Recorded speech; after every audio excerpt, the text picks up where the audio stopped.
Shalom Bapak Ibu Saudara-saudaraku, selamat pagi. Apa kabar? Kita masih mendengarkan firman Tuhan yang menjadi renungan buat kita hari ini. Sekali lagi saya mau menegaskan kepada kita masih mendengarkan firman Tuhan. Teruslah mendengarkan firman supaya hatimu dibukakan untuk Tuhan dan kita mengerti apa yang menjadi kehendak Tuhan dalam hidup kita. Amin. Bapak Ibu Saudara-saudara, firman Tuhan yang menjadi renungan buat kita hari ini yaitu yang diambil dari 1 Petrus pasal yang kedua ayat yang ke-16. Tetapi sebelumnya marilah terlebih dulu kita menyerahkan hati dan pikiran kita untuk diterangi oleh Roh Allah. Mari kita berdoa. Kasih karunia dan damai sejahtera dari Allah Bapa dan dari anaknya Tuhan Yesus Kristus itulah yang menyertai hati dan pikiranmu sekalian. Amin. Bapak Ibu Saudara-saudara, 1 Petrus pasal yang kedua ayat yang ke-16 dikatakan demikian. Hiduplah sebagai orang merdeka dan bukan seperti mereka yang menyalahgunakan kemerdekaan itu untuk menyelubungi kejahatan-kejahatan mereka. Tetapi hiduplah sebagai hamba Allah. Demikianlah firman Tuhan. Bapak Ibu Saudara-saudaraku yang dikasihi Yesus Kristus, penebusan Kristus atau pemanggilan Kristus bagi kita, orang-orang yang sudah menerima kebebasan itu, menerima penghapusan dan penebusan, orang-orang yang sudah diampuni itu, menjadikan kita memiliki hak dan kedudukan yang istimewa. Amin. Bapak Ibu Saudara-saudara, sadarkah bahwa kita adalah orang-orang yang istimewa dan kita memiliki hak yang istimewa pula. Luar biasa sebenarnya kekristenan itu. Tetapi saudara-saudara, kita jangan lupa keistimewaan yang dimaksud di situ bukanlah hal yang harus kita megahkan sehingga kita boleh menjadikan itu menjadi alasan untuk tidak menghormati hukumnya Allah.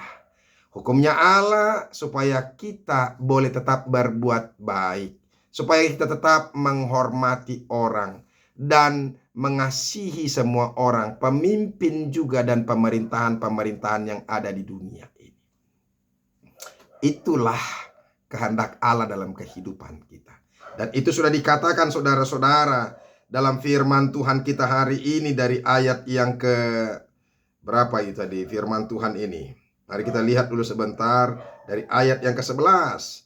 Saudara-saudaraku yang kekasih, aku menasihati kamu supaya sebagai pendatang dan perantau kamu menjauhkan diri dari keinginan-keinginan daging dan berjuang melawan jiwa.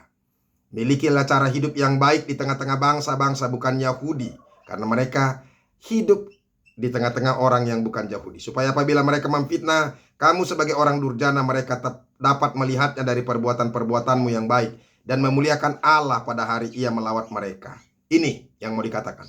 Tunduklah karena Allah kepada semua lembaga manusia, baik kepada raja sebagai pemegang kekuasaan yang tertinggi maupun kepada wali-wali yang diutusnya untuk menghukum orang-orang yang berbuat jahat dan menghormati orang-orang yang berbuat baik. Kemerdekaan kita adalah kemerdekaan dari dosa, dari kuasa maut. Tetapi kita tidak merdeka dari ketaatan hukum Allah yang menghendaki kita menghormati pemerintah dan wali-wali yang diutusnya, yang diangkatnya.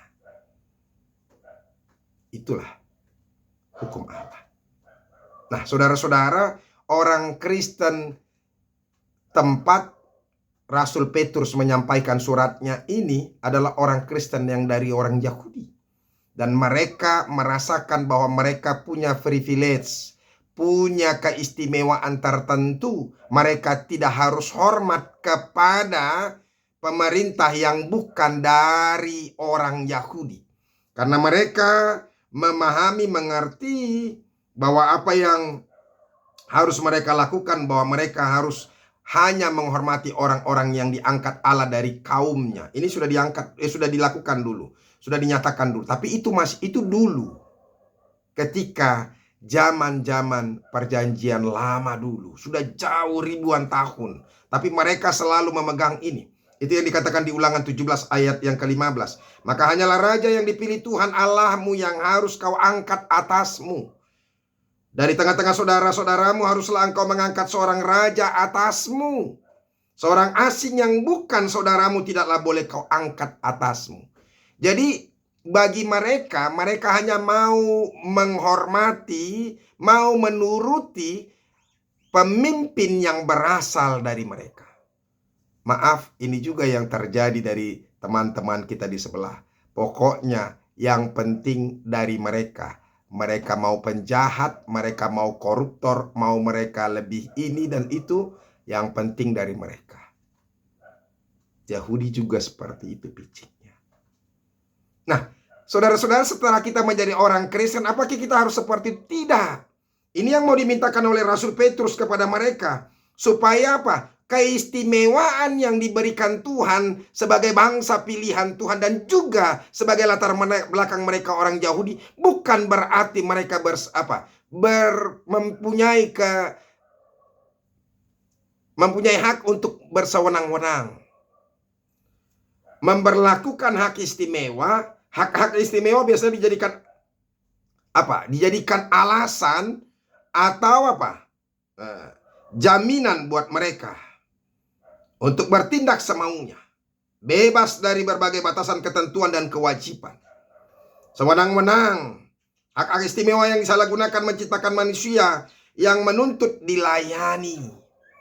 Padahal saudara-saudara, menjadi hamba Tuhan, kita harus melayani, bukan untuk dilayani. Nah, ini yang diingatkan oleh Petrus kepada jemaat orang-orang yang percaya. Dan ketika itu kebetulan mereka dari orang-orang Yahudi. Mereka harus hormat kepada semua orang. Makanya ayat yang terakhir dari firman Tuhan ini, ya, 1 Petrus 2 ayat yang ke-17 ini. Hormatilah semua orang, kasihilah saudara-saudaramu, takutlah akan Allah, hormatilah raja. Itu yang diinginkan, itu yang dikehendaki oleh Allah bagi mereka. Mereka itu sudah hidup di tengah-tengah orang yang bukan Yahudi. Jangan lagi memakai hukum-hukum yang dulu. Nah, orang Kristen harus bisa menempatkan dirinya menjadi orang yang bisa diterima di tengah kalangan siapapun. Itu. Jadi jangan bersedih. Kalau gereja pun harus dihancurkan, biarkan gereja dihancurkan. Karena iman kita tidak ditentukan dengan gereja. Walaupun terus terang kita membutuhkan gereja sebagai tempat kita untuk bersekutu. Tempat kita untuk berkumpul. Tempat kita untuk memuji memuliakan Tuhan. Bahkan kita harus berjuang untuk mendirikan gereja. Tetapi gereja bukan segala-galanya. Itu. Nah, oleh karena itu Bapak Ibu Saudara-saudara, teruslah berbuat baik. Iman percaya kita harus ditunjukkan juga dengan perbuatan baik kita. Kesalehan bagi Tuhan itu harus ditunjukkan atas penghormatan dan kasih kita kepada orang lain. Bahkan juga kepada orang-orang yang tidak kita sukai dan tidak menyukai kita. Biarlah firman Tuhan ini meneguhkan kita. Amin. Mari kita berdoa. Terima kasih ya Tuhan untuk firman-Mu. Kami bersyukur kami boleh mendengarkan firman Tuhan. Sehingga kami harus menaati, menghormati pemimpin-pemimpin kami sebagai raja. Dan kami sebagai orang Kristen harus tetap berbuat baik menghormati mereka. Terima kasih Yesus. Amin. Bapak Ibu Saudara-saudara sudah dengarkan firman Tuhan, tetaplah semangat, tetaplah menghormati, mengasihi, dan mencintai orang lain. Tuhan Yesus memberkati. Sampai ketemu besok. Salam.